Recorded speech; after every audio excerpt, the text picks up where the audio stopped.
بسم اللہ الرحمن الرحیم وبہ نستعین انہ خیر ناصر ومعین وصلی اللہ علی محمد واہل بیتہ الطیبین الطاہرین. نواقض الوضوء. ينتقض الوضوء بالبول والغائط وخروج الريح والنوم وكل ما يزيل العقل والاستحاضة القليلة والمتوسطة بل والكبيرة والجنابة. وفي حكم البول البلل المشتبه قبل الاستبراء. الحمدللہ خداوند منان کے فضل و کرم سے ہماری گفتگو فقہ استدلالی میں کتاب الطہارت میں باب وضو کے بیان میں تھی. وضو کے بارے میں مختلف مسائل کو ذکر کیا. ان مسائل میں سے ایک بحث نواقض وضو کے بیان میں ہے. وہ کون سی چیزیں ہیں کہ جن کے ذریعے سے وضو ٹوٹ جاتا ہے؟ کہ مشہور ہیں. پیشاب اور پاخانے سے وضو ٹوٹ جاتا ہے. اگر ریح پیچھے سے خارج ہو، ہوا نکلے تو اس کے ذریعے سے بھی وضو باطل ہو جاتا ہے. سونے سے بھی وضو باطل ہو جاتا ہے. ہر وہ چیز جو انسان کے عقل کو زائل کر دے، مست کر دے، اس سے بھی وضو باطل ہو جاتا ہے. استحاضے کے ذریعے سے وضو باطل ہو جاتا ہے، چاہے قلیلہ، چاہے متوسطہ، چاہے کبیرہ. کہ انشاءاللہ استحاضے کے بارے میں گفتگو دماء ثلاثہ میں کریں گے کہ حیض ہے، نفاس ہے، استحاضہ ہے، کہ ان کے بارے میں تفصیلی گفتگو آئے گی. جنابت کے ذریعے سے بھی وضو باطل ہو جاتا ہے. اور آخر میں ایک اور مسئلہ بیان کرتے ہیں کہ اگر انسان استبراء کرنے سے پہلے اور پیشاب کرنے کے بعد اگر کوئی رطوبت اور بلل یعنی وہی رطوبت دیکھتا ہے تو اس کے بارے میں حکم کیا جائے گا کہ یہ پیشاب ہے. اس آخری مسئلے کو سمجھنے کے لیے دو تین باتیں سمجھیں. پہلا نقطہ استبراء. استبراء ایک مستحب عمل ہے، اور جو مرد حضرات ہیں جب وہ پیشاب کرتے ہیں تو ان کے لیے پیشاب کرنے کے بعد یہ استبراء مستحب ہے، تاکہ انسان کو یقین حاصل ہو جائے کہ پیشاب کے قطرات اس مجرائے پیشاب کے اندر باقی نہیں رہے. اس کے مختلف اقسام ہیں اور مختلف طریقے ہیں کہ میں سادہ ترین اقسام اور طریقوں کی جانب اشارہ کرتا ہوں. پہلا طریقہ یہ ہے کہ انسان اگر پیشاب کرتا ہے، جب پیشاب انسان کر لیتا ہے، پیشاب ختم ہو جائے تو آلہ تناسل کی جڑ سے لے کر انسان اس کے سرے تک، جڑ سے لے کر یعنی جڑ پر جو ایک انگلی ہے وہ رکھے اور آلہ تناسل کے اوپر مثلا انگوٹھا رکھے اور فشار دیتا ہوا آئے، فشار دیتا ہوا آئے آلہ تناسل کے سرے تک. اس طریقے سے انسان چند مرتبہ کرے، مثلا فرض کریں 3 مرتبہ اس طریقے سے کرے، تاکہ اگر پیشاب کے جو قطرات ہیں اس مجرائے بول کے اندر وہ باہر نکل جائیں. اس طریقے سے کرنے کے بعد انسان وہاں پر پانی کے ساتھ طہارت کر لے. یہ استبراء ہے کہ آسان طریقہ اور معروف طریقہ. یہ پیشاب کے بعد استبراء کہلاتا ہے. ایک استبرا منی کے بعد ہے. اگر انسان جماع کرتا ہے، ہم بستری کرتا ہے بیوی کے ساتھ، تو اس کے بعد ایک استبرا ہوتا ہے مستحب. وہ منی کے بعد جو استبرا ہوتا ہے وہ یہ ہے کہ انسان پیشاب کرے. یہ مباشرت کے بعد، منی کے نکلنے کے بعد اگر انسان پیشاب کر لیتا ہے تو یہ استبرا از منی کہلاتا ہے. یہ استبرا از بول اور استبرا از منی. استبرا از بول وہی تھا کہ آلہ تناسل کی جڑ سے انسان سرے تک اپنی 2 انگلیوں کے ذریعے سے ایک نیچے رکھے اور انگوٹھا اوپر رکھے، 3 مرتبہ فشار دے اور پھر بعد میں طہارت کر لے. یہ استبرا از بول کہلاتا ہے. اور منی کے بعد انسان کا پیشاب کرنا یہ استبرا از منی کہلاتا ہے. اچھا، اب فرماتے ہیں یہ ایک مقدمہ ہو گیا، نقطہ اس مسئلے کو سمجھنے کے لیے کہ انسان استبرا کرے اور استبرا کسے کہتے ہیں. دوسرا مسئلہ، انسان سے کبھی کبھار مثلا آلہ تناسل سے مختلف قسم کی رطوبتیں خارج ہوتی ہیں. کلی طور پر فقہی کتابوں میں 3 رطوبتوں کا تذکرہ کرتے ہیں. ایک رطوبت وہ ہے جو میاں اپنی بیوی کے ساتھ مذاق مستی کرتا ہے، ملاعبت، اس مذاق مستی کے بعد انسان تھوڑی سی رطوبت محسوس کرتا ہے. اس رطوبت کو اصطلاحاً مزی کہتے ہیں، مزی. اور ایک رطوبت وہ ہے کہ جو منی کے بعد باہر نکلتی ہے، اس رطوبت کو وضی کہتے ہیں، وضی.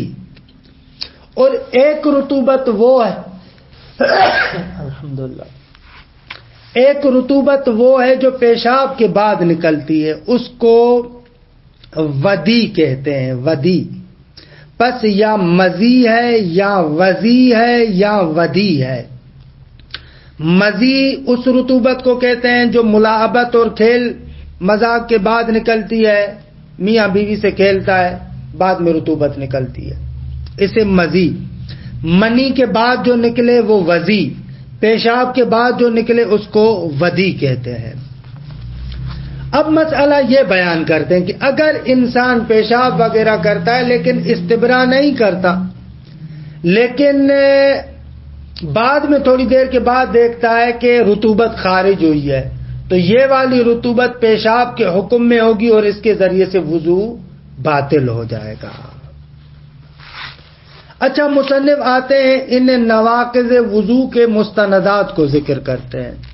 یہ جو کہا گیا پیشاب، پاخانہ اور ریح کا خارج ہونا اور نیند، یہ 4 چیزیں نواقض وضو ہیں. فرماتے ہیں اس کے لیے دلیل یہ ہے کہ اس پر تسالم ہے اور صحیح زرارہ سے بھی یہ مطلب سمجھ میں آ رہا ہے.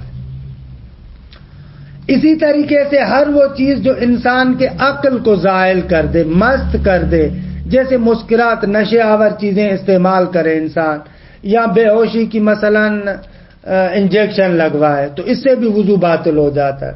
کہتے ہیں اس کے لیے بھی دلیل تسالم فقہی ہے، تسالم اجماع سے بھی بڑھ کر ہے. اور وہ جو صحیحہ اوپر ذکر ہوئی ہے کہ ابھی ہم ذکر کریں گے، اس سے بھی یہ سمجھ میں آتا ہے. استعاذہ قلیلہ اور متوسطہ کے ذریعے سے وضو باطل ہو جاتا ہے. فرماتے ہیں اس کے لیے دلیل بھی ہمارے پاس روایت ہے کہ انشاءاللہ روایات کو پڑھتے ہیں. استعاذہ کثیرہ کے ذریعے سے وضو باطل ہوتا ہے یا نہیں؟ فرماتے ہیں کہ یہاں پر قاعدہ اولویت کو جاری کرتے ہوئے کہیں گے کہ یہاں پر بھی وضو باطل ہو جائے گا. قاعدہ اولویت کا مقصد یہ ہے، یا اس کو مفہوم موافقت بھی کہتے ہیں، اگر حکم موضوع کے مصادیق ضعیف کے لیے ثابت ہو، اس کے جو ضعیف مصادیق ہیں اگر ان کے لیے ثابت ہو، تو جو موضوع کے قوی مصادیق ہوں گے ان کے لیے بطریق اولا ثابت ہوگا. مثلا شریعت نے آ کر کہا کہ والدین کو اف نہ کہو، ولا تقل لہما افن، اف بھی نہ کریں آپ. تو ظاہر سی بات ہے کہ ان کو گالم گلوچ کرنا یا ان کو مارنا پیٹنا تو بطریق اولا حرام ہو جائے گا، کیونکہ موضوع کا جو ضعیف مصداق ہے اف، جب وہ حرام ہے تو موضوع کے جو قوی مصادیق ہوں گے، گالم گلوچ کرنا یا مارنا پیٹنا، وہ تو یقیناً اور بطریق اولا کیا ہوں گے؟ حرام ہوں گے. اسے کہا جاتا ہے اولویت یا مفہوم موافق. تو اب جب استعاذہ کلیلہ اور کثیرہ کے ذریعے سے وضو باطل ہو جاتا ہے تو کثیرہ کے ذریعے سے تو بطریق اولا باطل ہونا چاہیے.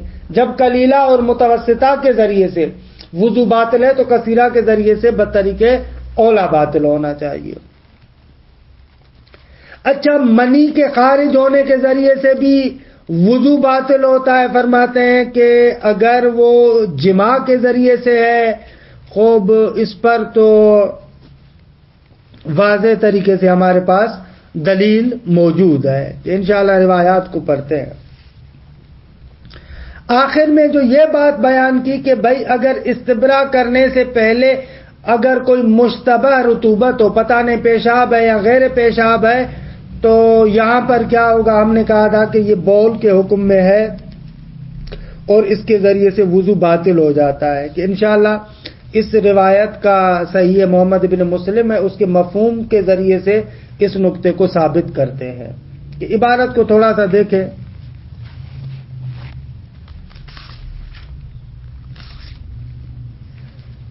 نواقض الوضو: ينتقض الوضوء بالبول والغائط وخروج الريح والنوم.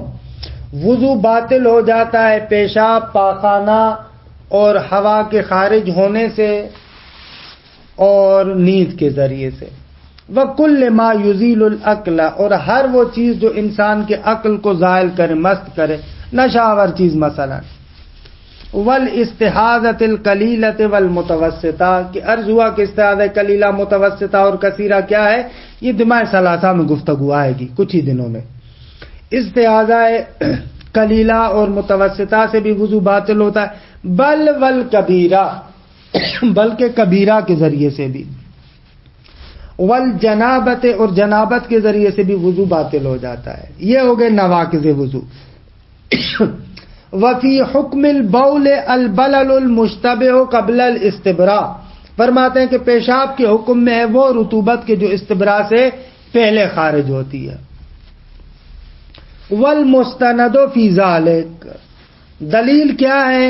فرماتے ہیں والمستند فی ذالک یہ ہے: اما الانتقاض بالاربعۃ الاولی، پیشاب، پاخانے، ریح کے خارج ہونے اور نیند کے ذریعے سے وضو باطل ہوتا ہے، ان کے لیے دلیل فمتسالم علیہ، تسالم ہے.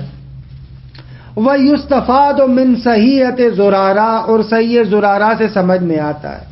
قلت لأبی جعفر و ابی عبداللہ علیہ السلام یا علیہم السلام، میں نے امام باقر اور امام صادق علیہ السلام سے عرض کیا: ما ينقض الوضوء، کون سی چیز وضو کو توڑ دیتی ہے؟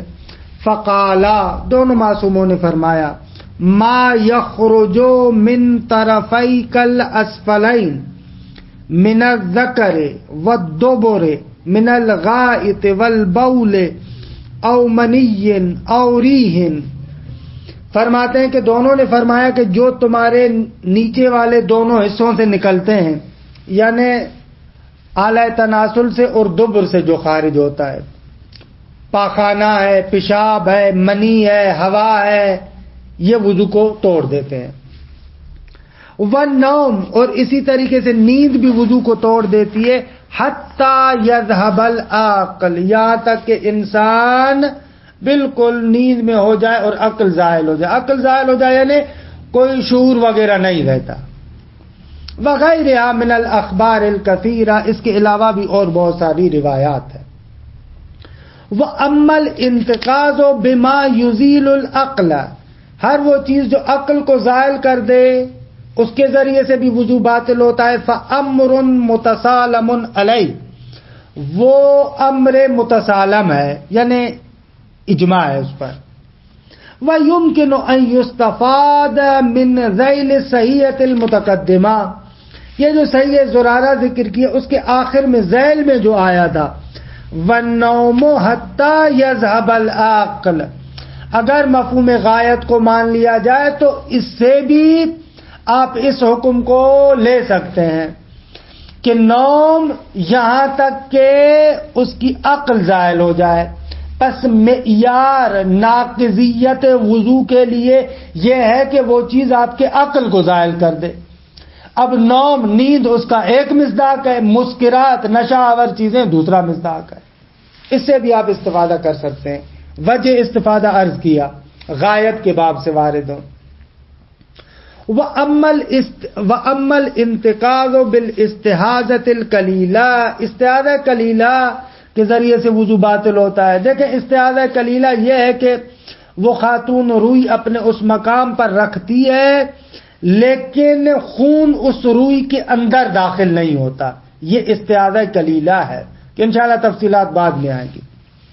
استحاضہ قلیلہ سے وضو باطل ہوتا ہے. فَلِصَحِيحَةِ مُعَاوِيَةَ ابن عمار ان ابی عبداللہ، معاویہ ابن عمار والی جو روایت ہے صحیحہ ہے، تمام راوی عدل امامی ہے، اس سے بھی یہ مطلب ثابت ہوتا ہے کہ روایت میں یوں ہے وَإِنْ كَانَ الدَّمُ لَا يَثْقُبُ الْقُرْصَفَ، اگر خون کیا ہے اس قرصف اور روئی کے اندر نفوذ نہیں کرتا، سوراخ نہیں کرتا، اندر رسوخ نہیں کرتا، کہ استحاضہ قلیلہ یہ ہے، تو یہ کیا کرے گی؟ توضأت، وضو کرے گی.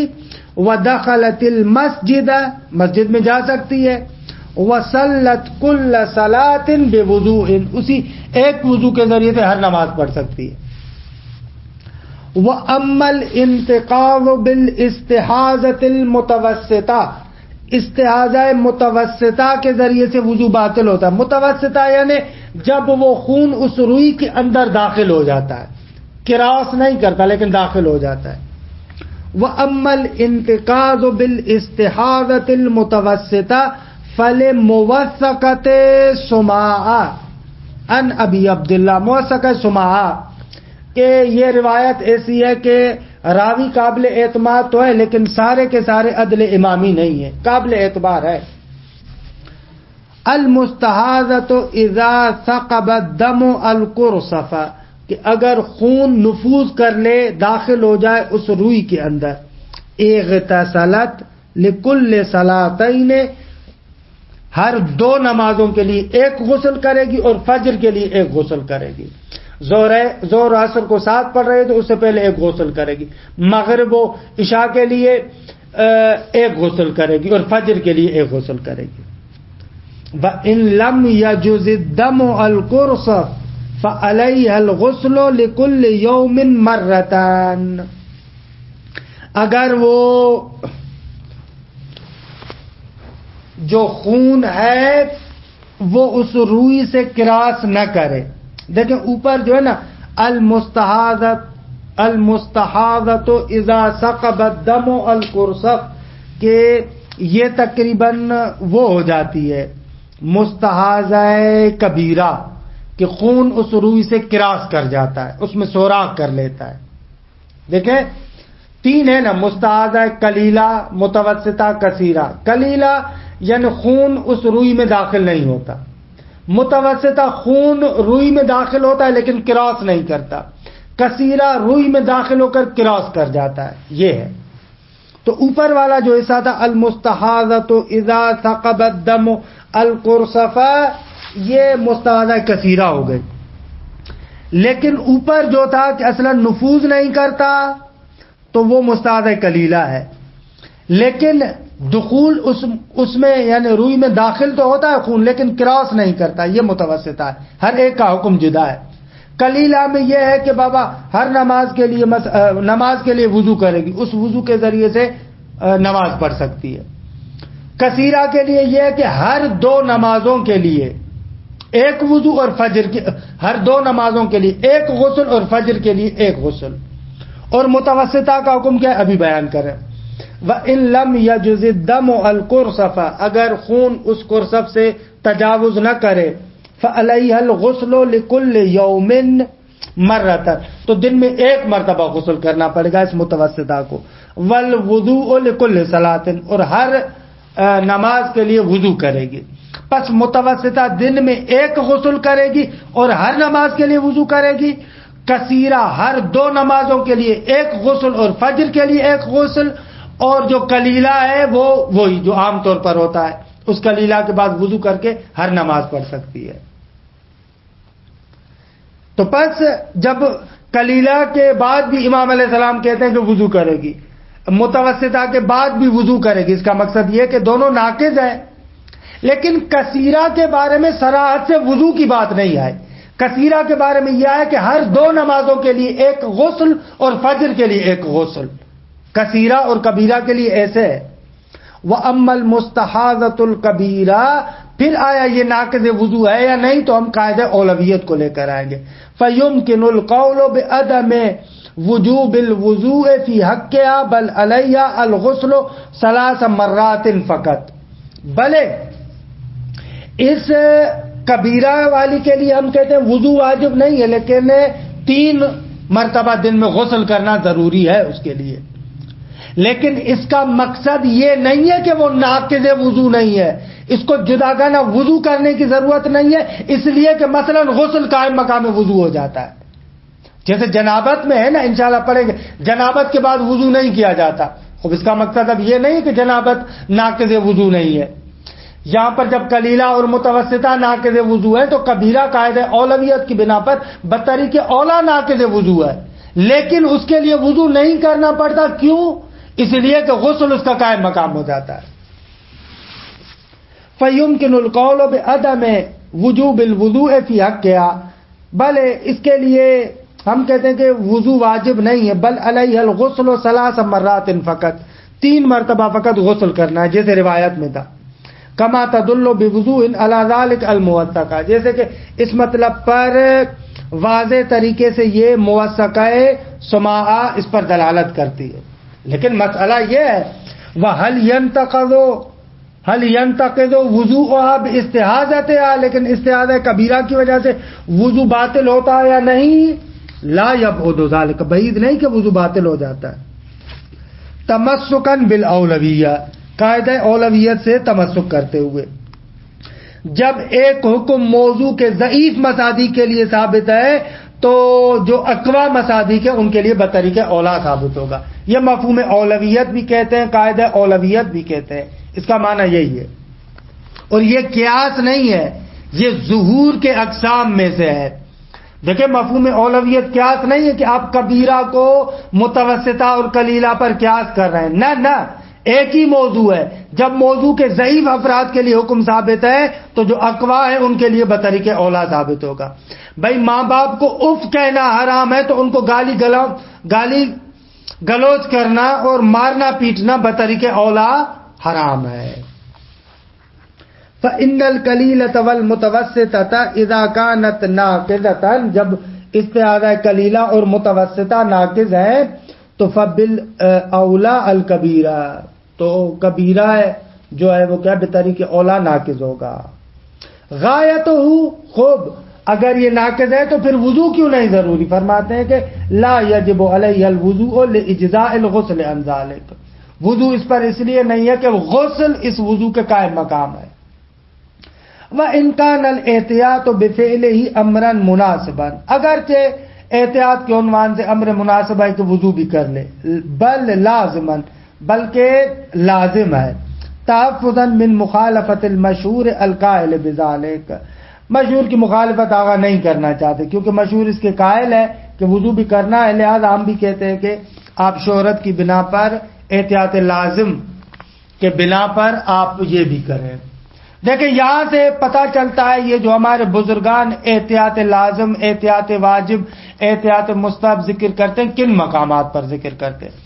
معمولاً یہ احتیاط واجب وہاں پر ہوتا ہے جہاں پر فقیہ جب اصل دلائل کی طرف جاتا ہے تو اصل دلائل سے، قرآن و سنت و یہ جو معتبر دلائل ہے ان دلائل سے اس کے لیے کوئی چیز ثابت نہیں ہوتی، لیکن دوسری طرف سے دیکھتا ہے کہ شہرت ہے، اکثر علماء، مشہور علماء اس کے مطابق فتویٰ دیتے ہیں، تو اب یہاں پر مشہور کی مخالفت نہیں کرنا چاہتا فقیہ، کہتا ہے کہ بابا اس لیے احتیاط لازم کی بنا پر آپ بھی اسی طریقے سے عمل کریں جیسے مشہور نے کہا ہے، وگرنہ دلائل کے اعتبار سے وہ چیز مجتہد کے پاس ثابت نہیں ہوتی، لیکن احتیاط واجب کے بنا پر کیونکہ مشہور کا فتویٰ یہ ہے لہذا مشہور سے اختلاف نہیں کرنا چاہتا۔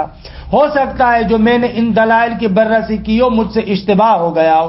مشہور فقہا جو یہ کہہ رہے اگرچہ ہمارے پاس ثابت نہیں ہے لیکن بہرحال مشہور کی مخالفت سے بچنے کے لیے یہ احتیاط لازم اور احتیاط واجب کی بات کی جاتی ہے. وَأَمَّا الْإِنْتِقَادُ بِخُرُوجِ الْمَنِيِّ فَلِصَحِيحَةِ زُرَارَةَ السَّابِقَةِ. اور صحیح زرارہ میں واضح طریقے سے آیا تھا کہ منی کے ذریعے سے بھی وضو باطل ہو جاتا ہے. فَلِصَحِيحَةِ ابھی وَأَمَّا الْإِنْتِقَادُ بِالْجِمَاعِ. پس منی خارج ہو تو وضو باطل ہوتا ہے، وہ صحیح زرارہ عرض کیا. جماع کے ذریعے سے وضو باطل ہوتا ہے، اس کے لیے دلیل فَلِصَحِيحَةِ ابی مریم، صحیح ابی مریم. قلت لأبی جعفر، امام باقر کو کہا، ما تقولو فی الرجل یتوضأ ثم یدعو جاریتہ فتأخذ بیدہ حتی ینتہی الی المسجد فإن من عندنا یزعمون انہا الملامسہ. فقال لا واللہ ما بذلك بأس وربما فعلته وما يؤنى بهذا الا المواقعة فی الفراج. ابو مریم کہتا ہے کہ میں نے امام باقر علیہ السلام سے کہا کہ مولا، ایک بندہ ہے وضو کرتا ہے، پھر اپنے جاریہ کو ہاتھ سے پکڑتا ہے اور دونوں مل کر مسجد چلے جاتے ہیں، یعنی فقط ہاتھ کو پکڑتا ہے. تو ابو مریم کہتا ہے کہ مولا کچھ لوگ ایسے ہیں جو کہتے ہیں کہ یہ جو ہاتھ سے پکڑ لیا ہے اس نے تو اس کا وضو باطل ہو گیا، کیونکہ قرآن میں ملامست کی بات آئی ہے. اولامستم النساء، ملامسہ یعنی ٹچ کرنا، تو اس کے ہاتھ کو اس نے ٹچ کیا ہے لہذا اس کا وضو باطل ہو جائے گا. امام علیہ السلام فرماتے کہ نہ، ایسے بالکل نہیں ہے. فقط ہاتھ کو پکڑنے سے وضو باطل نہیں ہوتا، بلکہ اس طریقے سے تو اپنی جاریہ وغیرہ کو ہاتھ سے کتنی مرتبہ ہم نے بھی پکڑا ہوگا. بلکہ یہ جو قرآن کہتا ہے اولامستم النساء، اس سے مراد یہ ہے کہ انسان ہم بستری کرے اس کے ساتھ، اس کے ذریعے سے وضو باطل ہوگا. قلت لأبی جعفر ما تقول فی الرجل، میں نے امام باقر علیہ السلام سے کہا آپ اس بندے کے بارے میں کیا کہتے ہیں؟ یتوضا، وضو کرتا ہے، ثم یدعو جاریتہ، پھر اپنی کنیز کو بلاتا ہے، فتأخذ بیدہ، اس کے ہاتھ سے پکڑتا ہے، حتی ینتہی الی المسجد، یہاں تک کہ دونوں مسجد میں آتے ہیں. فإن من عندنا یزعمون انہا الملامسہ. ابو مریم کہتا ہے مولا کچھ لوگ ہیں وہ گمان کرتے ہیں کہ یہ وہی ملامست ہے، ٹچ کرنا ہے، کہ قرآن نے کہا نا اولامستم النساء. فقال لا واللہ، امام نے کہا خدا کی قسم نہ، ایسے نہیں ہے. ما بذالک باس، اس میں کوئی حرج نہیں ہے.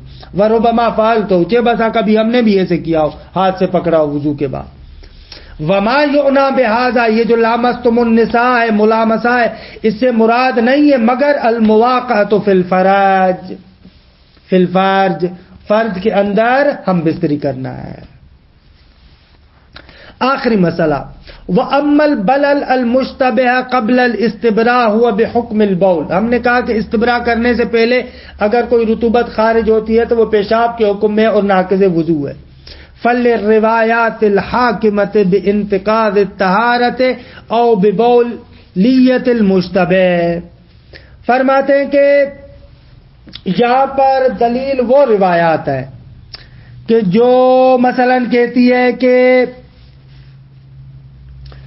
طہارت پیشاب کے ذریعے سے مثلا ختم ہو جاتی ہے، درست ہے، یا مثلا جو مشتبہ بول ہے اس کے ذریعے سے طہارت ختم ہو جاتی ہے. فل روایات، ان روایات کی وجہ سے کہ الحاکمہ، جو حکم کرنے والی ہیں، بتانے والی ہے کیا، بانتقاض الطہارت، طہارت ٹوٹ جاتی ہے، او ببولیت المشتبہ، یا وہ روایات کے جو کہتی ہیں کہ یہ استبراء سے پہلے جو مشتبہ رطوبت ہے وہ پیشاب ہے. دیکھیں روایات دو طرح کی ہے. بعض روایات میں کہ واضح طریقے سے وہ کہتی ہیں کہ یہ جو مشتبہ رطوبت ہے اس کے ذریعے سے طہارت ٹوٹ جاتی ہے، انہوں نے واضح طریقے سے حکم بتایا. دوسری روایات میں سائل نے سوال کیا کہ استبراء سے پہلے پیشاب کے بعد اگر یہ رطوبت نکلتی ہے یہ کیا ہے؟ امام نے کہا بول ہے، پیشاب ہے. خود جب امام نے کہا یہ بول ہے، پیشاب ہے، یعنی وضو باطل ہو جائے گا. فَلِلرِّوَایَاتِ الْحَاكِمَةِ بِانْتِقَاضِ الطَّهَارَةِ، جو کہتی ہیں کہ طہارت باطل ہو جاتی ہے. او ببولیت المشتبہ، یا وہ روایات جو کہتی ہے کہ یہ جو مشتبہ چیز ہے وہ پیشاب ہے. کا مفہوم صحیحیت محمد بن مسلم، جیسے یہ صحیح محمد بن مسلم کا مفہوم ہے. روایت کو پڑھتا ہوں پھر مفہوم پر توجہ کر. قلت لأبی جعفر، محمد بن مسلم کہتا ہے کہ میں نے امام باقر علیہ السلام سے عرض کیا، رجل بال، ایک بندے نے پیشاب کیا، ولم یکن معہ ماء، لیکن اس کے پاس پانی نہیں تھا. قال یأسر اصل ذکرہ الی طرفہ ثلاث اثرات، یہ اعلی تناسل کی جڑ سے لے کر اس کے طرف یعنی جو سرا ہے اس طرف فشار دیتا ہوا 3 مرتبہ آئے گا. وَيَنْطُرُ طَرَفَهُ، اور اس کے بعد 3 مرتبہ آخر میں جو اس کا سر ہے طرف ہے اس کو سختی سے فشار دے گا. فَإِنْ خَرَجَ بَعْدَ ذَلِكَ شَيْءٌ، اب اس کے بعد اگر کوئی رطوبت نکلتی ہے فَلَيْسَ مِنَ الْبَوْلِ، وہ پیشاب نہیں ہے. وَلَكِنَّهُ مِنَ الْحَبَائِلِ، حبائل حبالہ کی جمع ہے. حبالہ جو آلے کی رگ ہوتی ہے نا اسے کہا جاتا ہے. تو امام علیہ السلام فرماتے ہیں کہ یہ اس حبالے کی وجہ سے رطوبت ہے، نہ کہ پیشاب کا حصہ ہے. اچھا تو اب دیکھیں یہاں پر امام نے قضیہ شرطیہ استعمال کیا ہے. اگر استبراء کے بعد یہ مشتبہ رطوبت آتی ہے تو پیشاب نہیں ہے، لیکن اس کا مفہوم شرط کیا ہوگا؟ خود مفہوم یہ نکلے گا کہ اگر استبراء سے پہلے نکلے تو وہ پیشاب کے حکم میں ہے. لہذا اس لیے کہہ رہے مفہوم صحیح ہے محمد بن مسلم، فَإِنْ خَرَجَ بَعْدَ ذَلِكَ شَيْءٌ، اس کا مفہوم کیا ہوگا؟ فَإِنْ خَرَجَ قَبْلَ ذَلِكَ شَيْءٌ تو فَهُوَ مِنَ الْبَوْلِ. اس مفہوم کے ذریعے سے بھی آپ اس پر استدلال کر سکتے ہیں. یہ ہو گئے نواقض وضو. انشاءاللہ بعد میں ہم وضو کے بارے میں 1-2 باتیں رہتی ہیں، ایک موجبات وضو اور وضو کے چند عمومی احکامات ہیں، اور پھر انشاءاللہ اس طریقے سے وضو کی بات ختم ہو جائے گی. وصلی اللہ علی محمد